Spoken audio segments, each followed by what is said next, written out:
14-year-old Nicole Smith lived in Atlanta, Georgia in 1995. On June 7th, she and her sister were walking to Ralph Bunche Middle School. On the way, Nicole realized she forgot something at home. She then headed back alone and cut through the woods. Sadly, Nicole would never make it back home. In the woods, she came across a man who indecently assaulted her and then shot her in the face 2 times.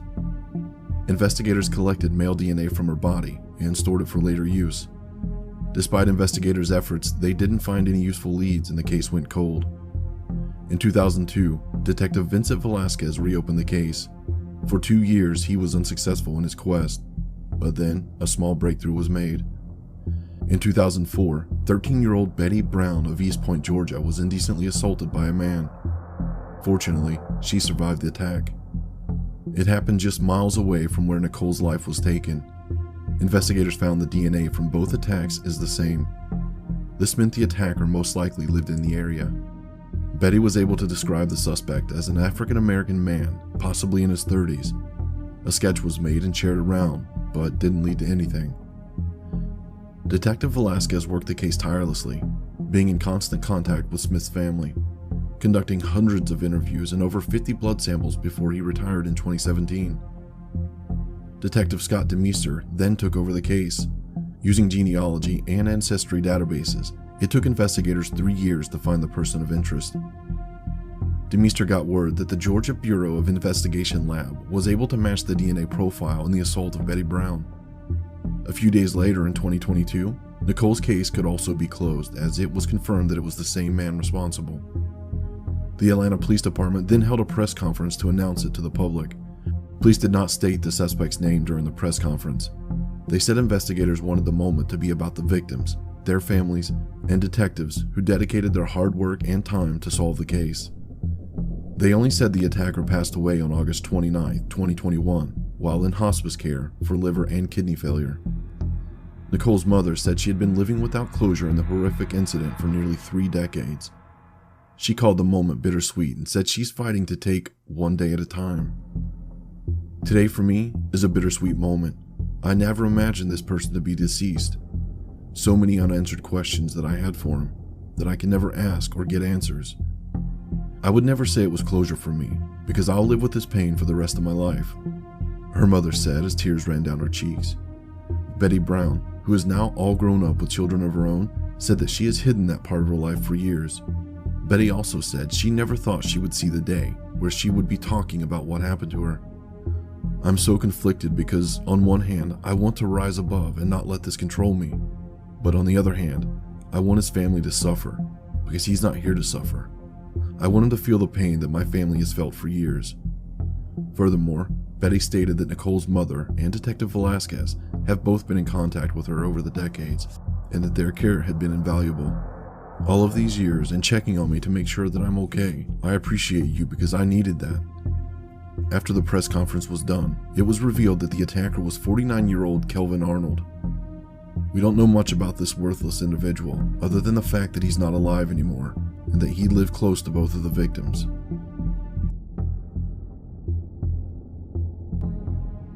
Four-year-old Jessica Gutierrez, or Jessie as she was known, lived in Red Bank, South Carolina in 1986. On June 6th, Jessica's mother Deborah woke up and went to Jessica's room. Deborah found a window open and no sign of Jessica. Jessica's 6-year-old sister, who was in the room, said that a man with a magic hat and a beard took Jessica. Deborah called the police to report what had happened, and the search started. Investigators were not able to find Jessica, but they interviewed more than 125 people and reviewed more than 3,500 pages of documents with the help of the FBI personnel from 10 field offices. The search for Jessica and the person who took her went on for years. That was until 2022. On January 6, 2022, investigators from the Lexington County Sheriff's Department announced that a 61-year-old man from North Carolina had been arrested in connection to the case. The man is Thomas Eric McDowell. He was arrested by Wake Forest Police Department in Raleigh, North Carolina. According to investigators, Thomas's fingerprints matched the fingerprint found in Jessica's room. He had apparently also confessed to people that he took Jessica and ended her life. At the time of the crime, Thomas also lived in the area. He wore large cowboy hats, which might have been the magic hat that Jessica's sister was referring to. With the arrest now made, it is hoped that Thomas will reveal where Jessica's body is, assuming she's not alive anymore. In case she is alive, here's an image of what she might look like today. Thomas will now be prosecuted by the South Carolina Attorney General's office. He is currently being held at the Wake County Detention Center.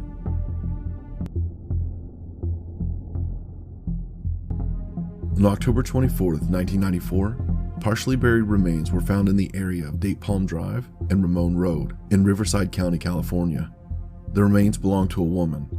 Investigators were able to determine that her life was taken by someone. There were no clues about her identity.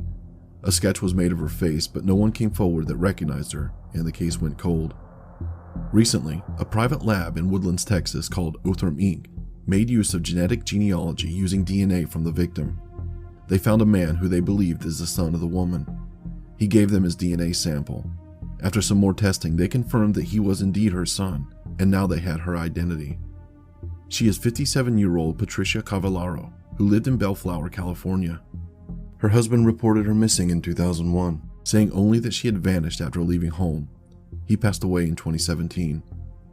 Ancestry records show Cavallaro was born in 1937 in Oneida, New York, but moved to California when she married in 1956. She had 2 children and settled in Bellflower. It is a bit strange that her body was found in 1994, and her husband only reported her missing in 2001, but I'll let the investigators look into that. If you have any information about who might have taken her life, you can contact investigators at this number. Here's a picture of Patricia next to the sketch of her, because I know you guys like to see how accurate the sketch was. 48-year-old Susan Winters lived in Henderson, Nevada in 2015 with her husband Gregory Brent Dennis and 2 teenage daughters. Susan was a judge and Gregory was a doctor. On January 3, 2015, Gregory called 911 to report Susan was unresponsive and needed an ambulance. She was taken to the hospital but did not make it. A mixture of antifreeze was found in her system. At first, it was believed that she might have taken her own life by ingesting the antifreeze. Investigators then found Gregory had an expensive drug habit. He also stood to inherit $2 million in the event of his wife's demise. According to friends, Gregory and Susan was on the verge of separation when her life ended. Investigators also found that Gregory only called emergency responders after she stopped breathing. Inexplicably, Gregory also signed a do not resuscitate order when she arrived at the hospital. Days after Susan's passing, Gregory deposited a $180,000 check from her bank account into his own bank account. The check had been issued the night before Susan lost her life. According to a friend of Gregory, he wanted the money because he knew Susan's parents would freeze the account. This meant that Gregory knew Susan would not be alive anymore before it happened. The final piece of evidence came when investigators took a look at Gregory's computer. He searched for information on the internet on how long after poisoning someone using antifreeze it would take the victim to pass away. In 2017, he was finally arrested in connection to the case.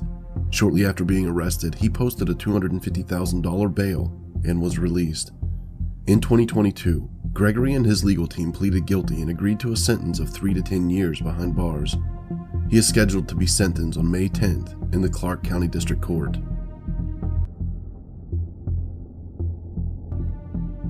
On November 17, 1978, a person cutting firewood in Klamath County, Oregon, came across 2 bodies, a young man and woman. Both of them had been fatally shot. Carl Burkhart, who was then a detective for the Klamath County Sheriff's Office, arrived at the scene soon after. Investigators quickly identified the first body as 19-year-old Kirk Leonard Wiseman. The second was identified as 17-year-old Cynthia Lynn Freyer. In the autopsy, it was discovered that Cynthia had been indecently assaulted. Neither of the 2 victims had a connection to the Klamath County area. Then, Chief of Police Dan Tomel was quoted as saying that day, "You could tell whoever did it didn't have much respect for human life, the way the bodies were disposed." Deputies determined that Kirk and Cynthia had been hitchhiking through the area. One of the few items recovered from the scene was a sign that read, "Cave Falls." Police also determined that the 2 had stayed a night at the motel in Rosenberg, Oregon, and was then picked up by a person who claimed to have dropped them off at the Grants Pass restaurant. They also found a letter written by Cynthia, addressed to her mother, which mentioned that she and Kirk had lots of fun in Washington State. That was all the investigators had.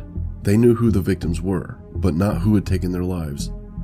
The original evidence bags from 1978 remain locked away in storage throughout the years. By 2011, Detective Nick Kennedy took over the case. He looked through the pieces of evidence for anything that could potentially be analyzed for DNA. DNA was a tool that didn't exist for law enforcement back in 1978, but the technology was becoming better every decade. Later, Detective Geneva Lewis took over for Nick Kennedy. She sent a few items of Cynthia's clothing to the Oregon State Police Crime Lab. From 2011 to 2018, little DNA was found on the items, because by then, they were already more than 30 years old. It was only in 2019, when Detective Dan Towery took over the case, that a breakthrough would come. He received a call from Devin Mast, who worked for the crime lab. Devin Mast told him that they finally found DNA belonging to an unknown man that they could use.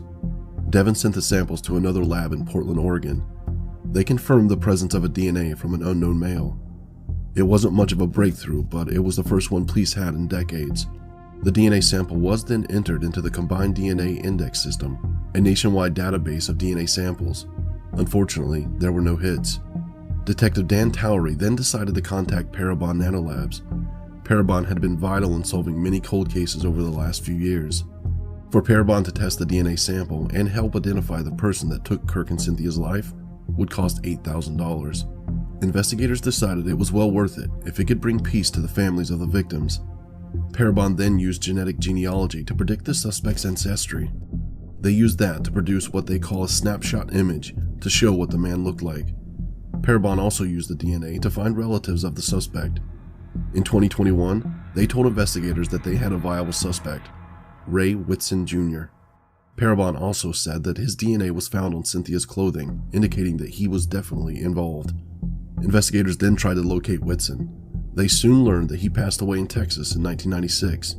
He had no criminal history.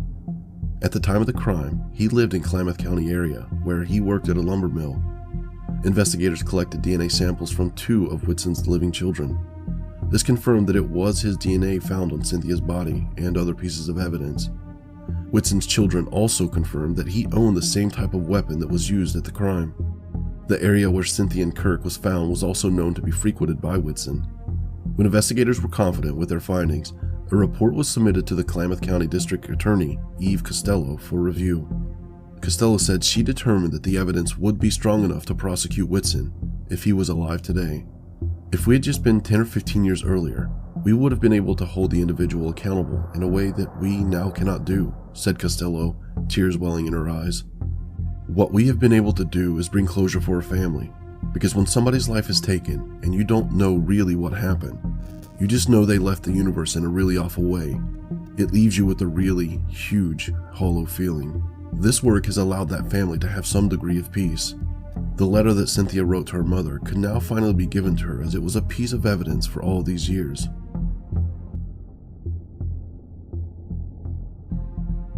In July of 2009, an unknown man broke into an apartment of a woman in Fayetteville, North Carolina. He restrained her, then indecently assaulted her before running away. The woman called 911. DNA from the unknown man was then collected. In 2021, investigators used advances in DNA to finally identify the man. In 2022, 39-year-old Philip Alford was arrested in connection with the case. His DNA matched the DNA found at the crime scene.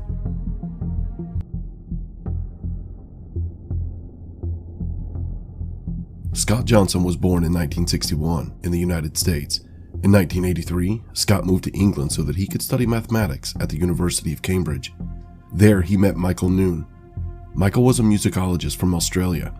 The pair fell in love. Then, in 1986, Scott moved to Canberra, Australia on a student visa to complete his PhD at the Australian National University. That way he could be with Michael. On December 10, 1988, a man's body was found on the rocks at the foot of cliffs at Bluefish Point in North Head near Manly, Sydney. The man was quickly identified as 27-year-old Scott Johnson. The police initially believed that he took his own life and jumped down the cliff. His family disputed this. They brought up the fact that his clothes were neatly folded on top of the cliff and that his wallet was stolen. One of Scott's professors also said that he had just put the final touches on his PhD. He was hopeful for the future and could have a job at any of the great universities around the world. Something else that pointed to the possibility that Scott was pushed and did not jump was that there were gangs of men who roamed various Sydney locations in search of gay men to hurt. It was only in 2017 that investigators believed that Scott did not take his own life. A renewed police investigation was then launched. In 2018, a $1 million reward for information which could help solve the crime was announced. Scott's brother Steve Johnson, who is a tech entrepreneur, then gave $1 million of his own money to make the reward $2 million. The reward proved to be key to finally solving this cold case. In May of 2020, investigators arrested Scott White in connection to the case. It was announced that someone came forward and told investigators that White was the one that pushed Scott off the cliff. Then, on January 10th, 2022, White confessed in court. He took responsibility for taking Scott's life. White is now convicted of the crime and will soon be sentenced. Steve had this to say following the arrest. Suddenly, it was over. This man finally found the soul to confess and put an end to this. My family are all in tears. Investigators are now looking into similar crimes that took place in the 70s and 80s. On October 29, 2007, a man's body was found in a desert area of Stanfield, Arizona, by hunters. He was identified as 37-year-old Arturo Martinez Altamirano. Thanks to witnesses, investigators quickly identified Oscar Tejeda Mejia as the man responsible for taking the life of Arturo. The only problem was that he was nowhere to be found. For years, the case went cold as they couldn't find him. Then, in 2017, investigators learned that Oscar was living in Mexico. In 2018, a DNA sample was acquired with the help of a person close to Oscar. It was confirmed that he is responsible for what happened to Arturo. It took a few more years for investigators to get Oscar back to the United States. Finally, on January 12, 2022, 59-year-old Oscar was extradited to Arizona and booked into jail. Sheriff Mark Lamb said, "I am impressed by my detectives and their commitment to bring this suspect to justice. When political boundaries threatened to derail their progress, our guys and gals got creative. It is not known yet why Oscar took the life of Arturo."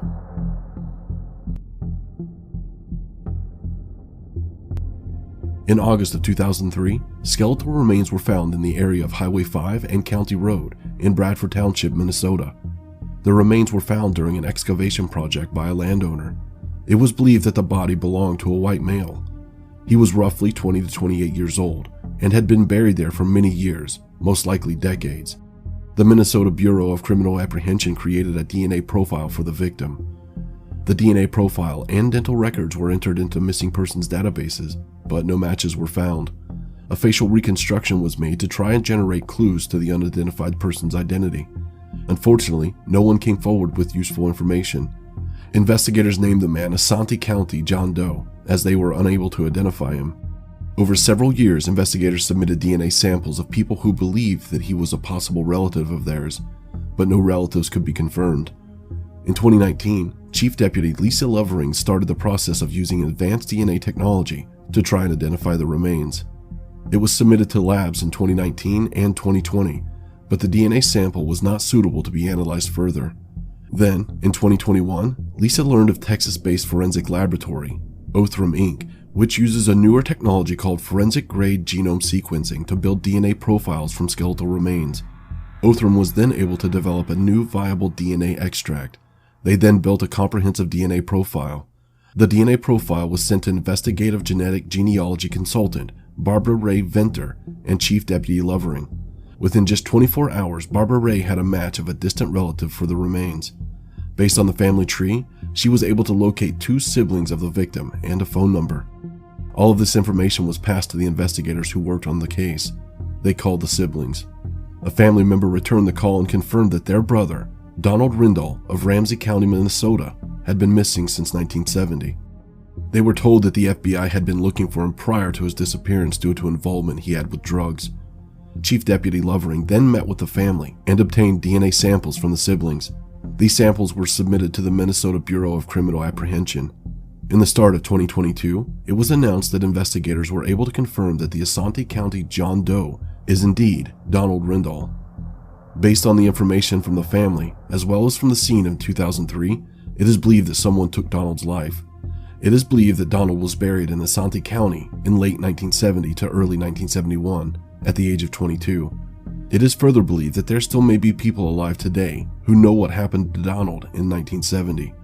Investigators are asking anyone with any information to contact the Asante County Sheriff's Office at this number or Crime Stoppers of Minnesota. There was disbelief Lovering shared, describing her phone call with Rindal survivors. It was a random phone call, someone calling about their brother they hadn't seen in 51 years.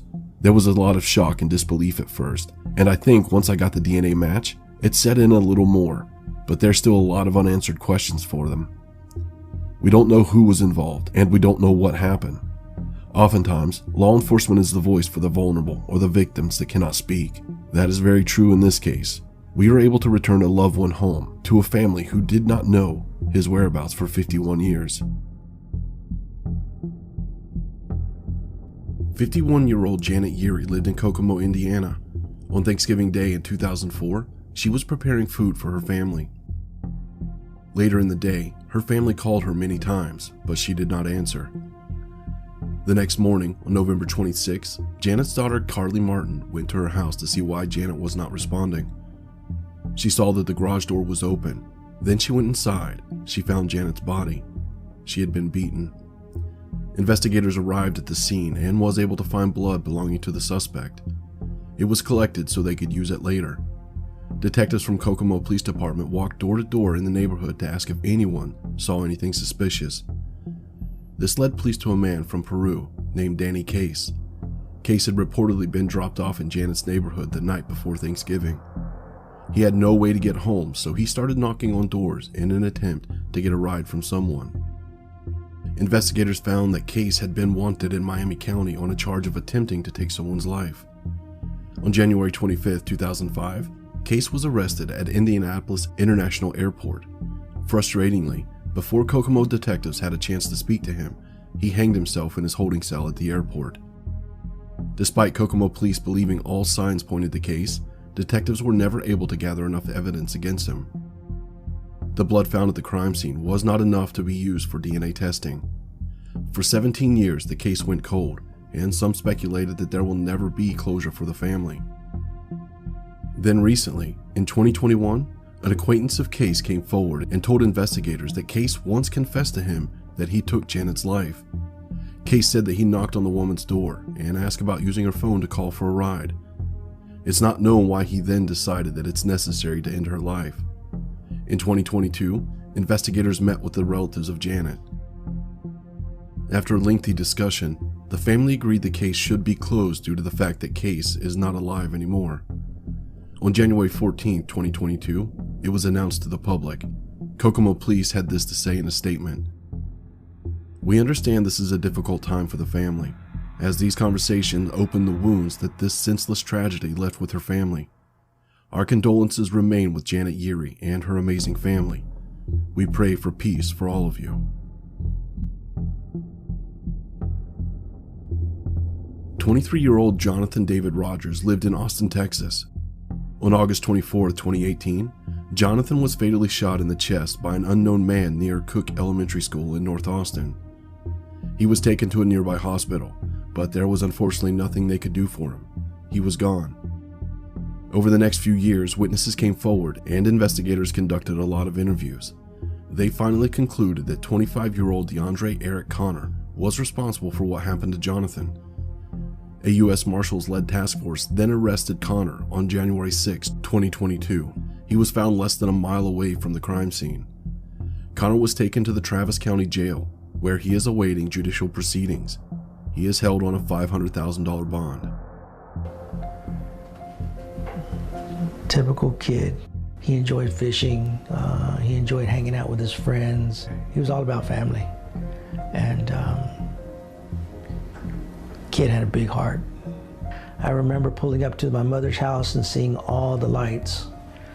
And I remember the doctor coming out and telling my wife, "Your son didn't make it."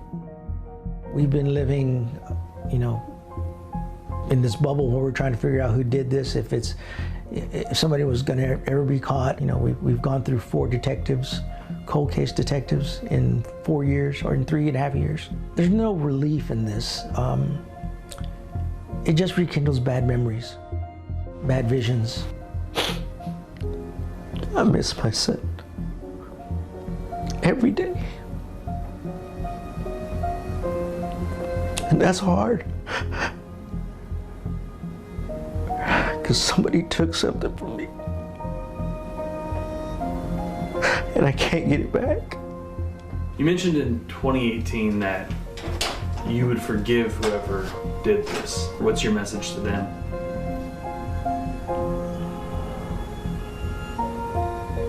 You stole from me. You stole my life. At that time, when we did the first interview, it was, I thought it was the right thing to say. This hurt a lot of people. And my son was, it was my son. And somebody stole his life.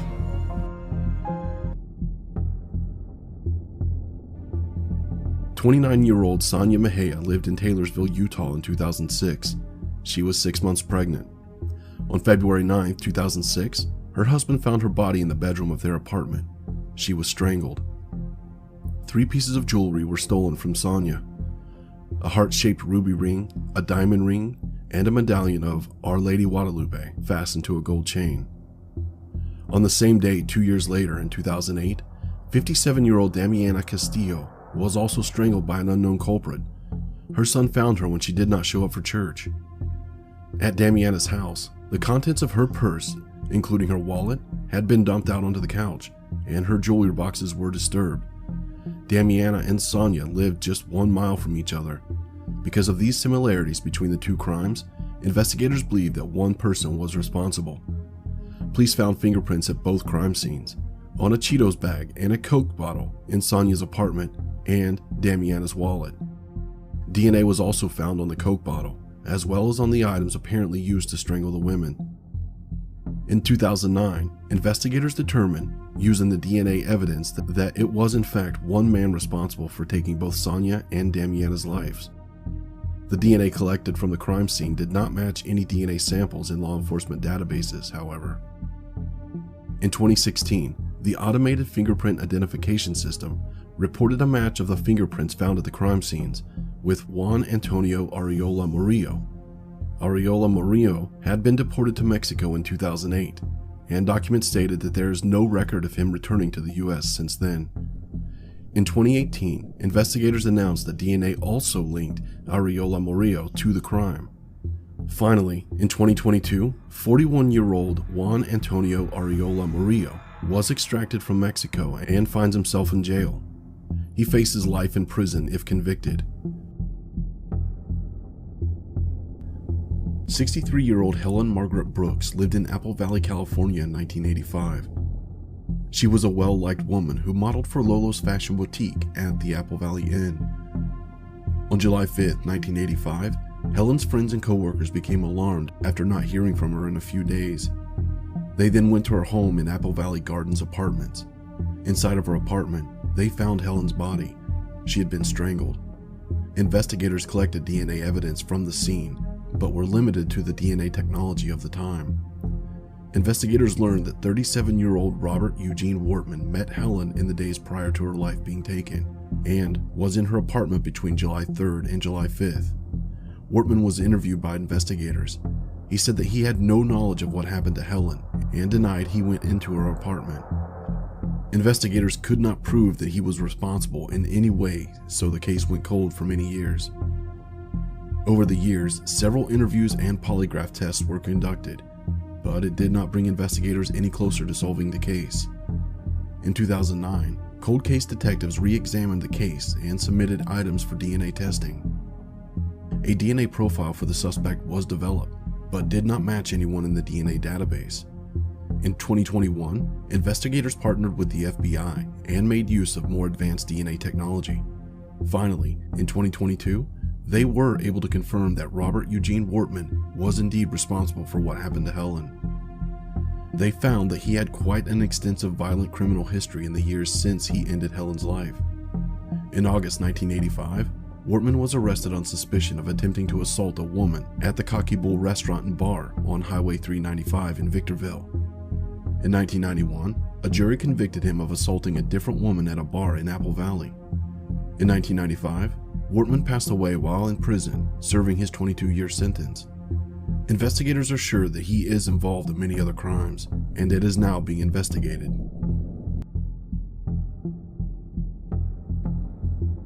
41-year-old Rose Marie Moniz lived in Bristol County, Massachusetts.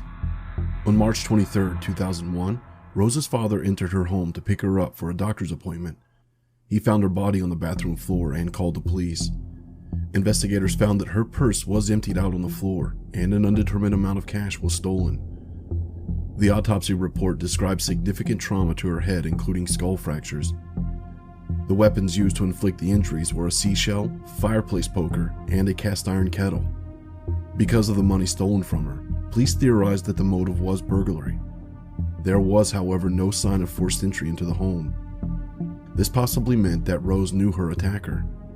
Investigators found DNA on the seashell, but DNA was not advanced enough yet to test it. In 2019, investigators with the DA's office and state police took another look at Rose's case. They figured that because the seashell's spiky exterior made contact with her, then the culprit most likely put his fingers inside the shell to hold it. Authorities then finally found sufficient DNA for them to create a DNA profile. They were then able to confirm that the DNA belonged to David Reed. He is Rose's half-brother. He also served as a pallbearer at her funeral. Officials say that he beat a woman on June 10, 2003, while she was seated in his truck. He then shoved her out of his vehicle, stole her pocketbook, and left her in New Bedford, Massachusetts. The woman pressed charges and police set out to find Reed. More than a month later, during a police chase, Reed rammed his truck into a law enforcement car, injuring an officer. Cops caught up, but he fled Massachusetts before the trial in 2004. Reed lived on the run for a decade in Florida, Hawaii, and Alabama.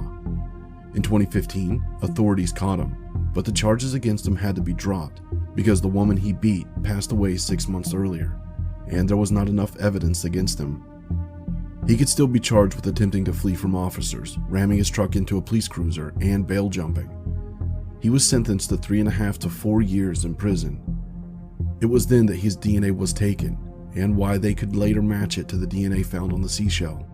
In January of 2022, officers arrested Reed for taking his half-sister's life, and they also brought back their case regarding the woman he beat.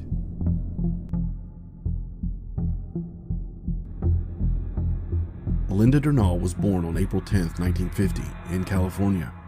She married Philip LeBeau and took his last name.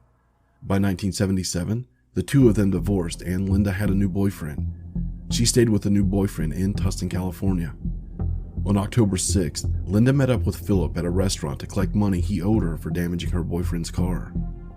Philip slashed her boyfriend's tires and poured sugar into the gas tank, resulting in $300 worth of damages. Witnesses reported seeing her arguing with a man believed to be Philip LeBeau at a nearby gas station, and she was never seen again. Linda's boyfriend called police to report her missing when she did not arrive back home. Investigators considered Philip a suspect, but could not prove that he had any involvement in her disappearance. In 1986, a woman's body was found down an embankment along the Ortega Highway in Lake Elsinore by highway surveyors.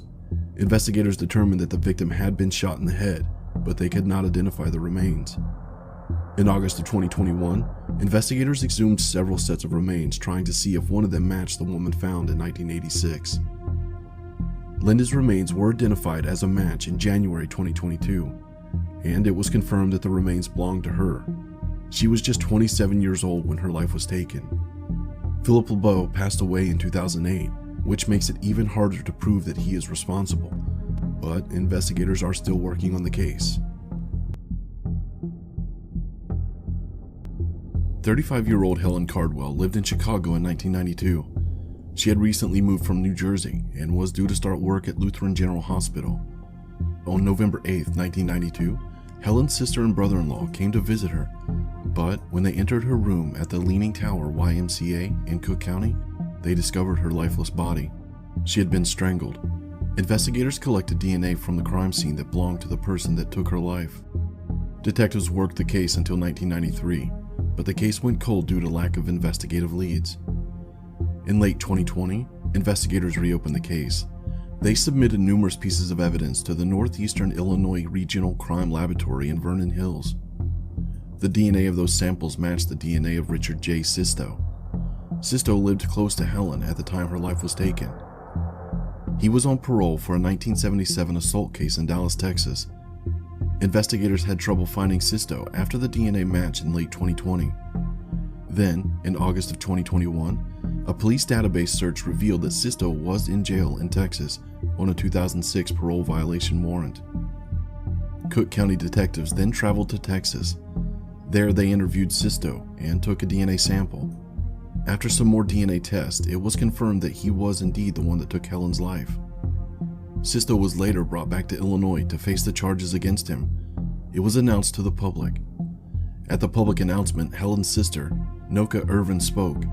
"I'm so grateful they decided to reopen this case, and I just appreciate everyone's effort in solving it." 72-year-old Sisto was taken to the Cook County Jail on November 24, 2021. Frustratingly, he passed away in late January 2022. The cause has not been revealed yet.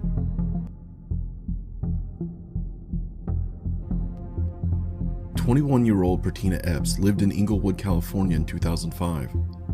On April 26, Bertina's body was found lying in a carport in Gardenia, California. Someone was backing out of one of the 4 stalls in the carport and then discovered her. A medical examiner determined that she had been strangled. Investigators found fingerprints that did not belong to Bertina on her purse. There was also DNA from a man at the crime scene. They theorized that it belonged to the person that ended her life. Technology was not advanced enough for them to identify the culprit. Investigators could not find other useful leads, so the case went cold. In 2021, investigators took another look at Bertina's case. They resubmitted forensic evidence from the crime scene using new technology. This led them to 56-year-old Charles Wright. He was arrested on January 27, 2022. Wright denied involvement in the crime. He said his fingerprints were on Bertina's purse because he sold it to her. According to him, at the time, he was selling purses, tennis shoes, and clothing from the trunk of his car. Wright had a harder time explaining away why his DNA was found at the crime scene. Wright has been working as a teacher since 1999. He said he resigned from Inglewood Unified School District to fight the case against him. This is what he had to say. "I didn't do this. The thing is, everybody that knows me knows that I used to sell bags and clothes out of my car. That's the only possible way it could happen." He said he believes people who purchased bags from him during that time period could confirm his story. County Administrator Erica F. Torres, head of Inglewood Unified, told staff and parents in a letter dated Saturday that the district learned of the accusation the day before and that Wright would no longer be teaching at any of its schools. Wright is scheduled for arraignment on June 28, 2022. Authorities said that anyone with information regarding the case can anonymously contact Crime Stoppers at this number. It is not known yet why Wright did what he did, but investigators did say that they don't believe Wright and Bertina knew each other.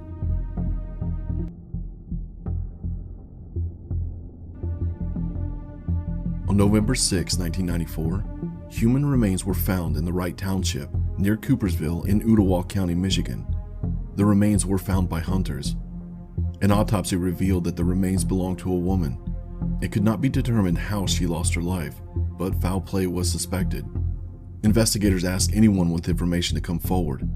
They also took a look at missing persons cases to see if there was any link. They were not able to find her actual identity, so they referred to her as Matilda. Later, she would be known as Ottawa County Jane Doe, 1994.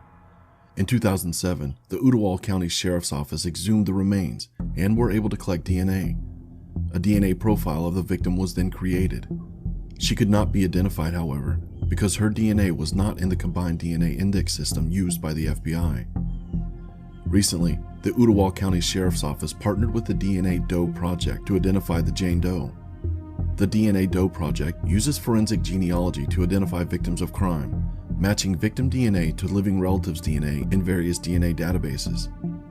Recently, using that process, they identified the woman as Shelley Ray Keppert. She also went by the name Shelley Ray Christian. She was 29 years old when she went missing in 1993. She lived in Hennepin County, Minnesota, near Minneapolis, but was last known to be in Grand Rapids in February 1994. Ottawa County Sheriff's Office Captain Jake Sparks said that Shelley Ray's mother and her children are still alive. Sparks hopes that now the victim's name and photo has been released, investigators can backtrack to see who she was with, why she came to Michigan, and hopefully who she was associating with. Until you know whose death you're investigating, it's very, very difficult to do an investigation, Sparks said. Maybe we have someone who steps forward and says, yes, I knew her, an old roommate or coworker who can provide some answers, and we can try to drill down into it and figure out who was in her life at that time. None of that can really start until we have her name. Anyone with any information about the investigation or knew Shelly Ray is asked to contact the Ottawa County Sheriff's Office or Silent Observer at 1-877-88-SILENT-745-368 or mosotips.com. Shelly Ray was known to wear unique glasses, as can be seen in one of the photographs. She may or may not have worn them near the time that her life was taken.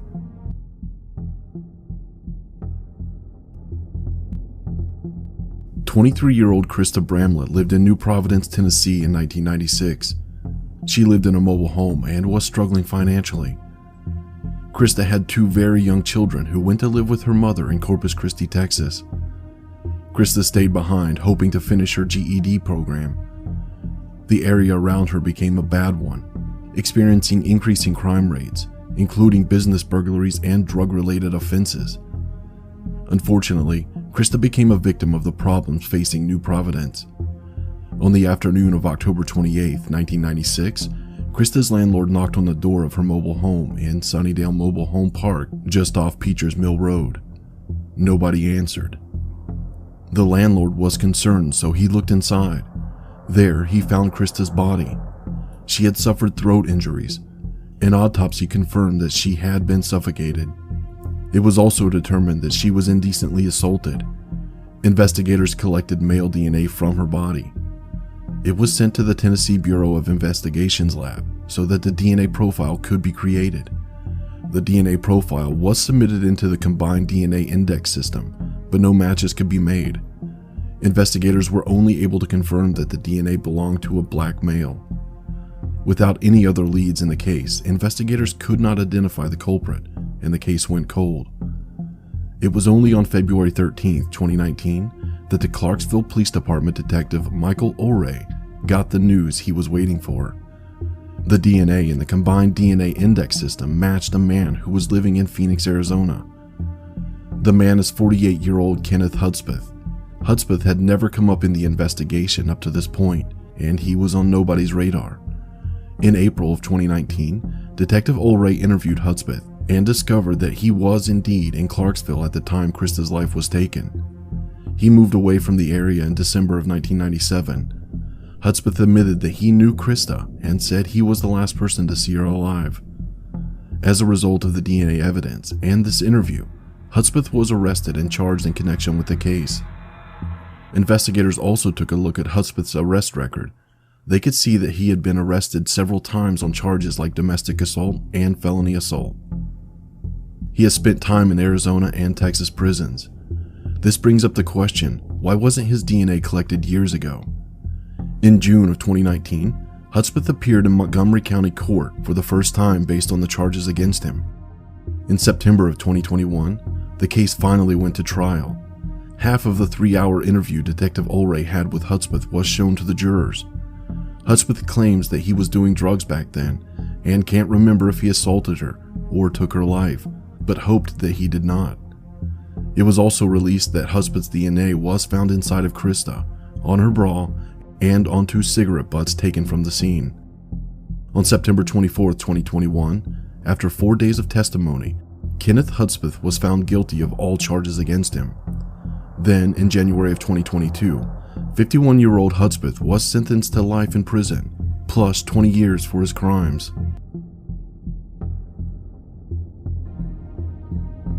Nine-year-old Darylyn Johnson lived in Nampa, Idaho in 1982. At 8 a.m. on February 21st, she was walking 6 blocks from her home to Lincoln Elementary School. She never made it there. 3 days later, her body was found by fishermen in a drainage ditch alongside the Snake River. She had been indecently assaulted and drowned. Male hair and DNA was collected from the crime scene. In March 1983, police questioned Charles Fain. His hair was similar to the samples found on the body. He owned a car, similar to one seen at the crime scene. and he lived a block away from the Johnson family. Fain denied any involvement in the crime. He also passed a polygraph test, but he was charged with the crimes regardless. At Fain's trial, prosecutors also mentioned that a shoe print found near the body could have been Fain's. 2 jailhouse informants testified that they heard Fain admit to committing the crime. Both received reduced sentences in exchange for their testimony. Fain claimed that he was hundreds of miles away at the time of the crime, and his testimony was corroborated by other witnesses. The judge did not permit results of the polygraph test as evidence, and the DNA found inside her body could not rule him out as DNA technology was not advanced enough. On November 4th, 1983, Fain was convicted, and in March of 1984, he was sentenced to death. For nearly 2 decades, Fain sat behind bars in isolation for up to 23 hours a day. In 1991, he was just 4 days away from being executed, but it was pushed back. In 1999, when DNA was a little bit more advanced, it was determined that the hairs and DNA found on Darylyn's body did not belong to Fain, but an unknown man. He was then exonerated. In August 1999, he was released from the Idaho Maximum Security Institution. In 2019, investigators decided to take another look at the case. In 2020, using genetic genealogy, they determined that 64-year-old David Dalrymple is responsible. The hair and DNA found at the crime scene belonged to him. Investigators found that Dalrymple is currently serving a 20 to life prison sentence for kidnapping and abusing a child in 2004. After some more investigative work and DNA testing, Dalrymple was formally charged with taking Darylyn's life in January of 2022. I am happy to report that Charles Fain is doing well now. He received $1.4 million for the wrongful conviction and recently bought a truck.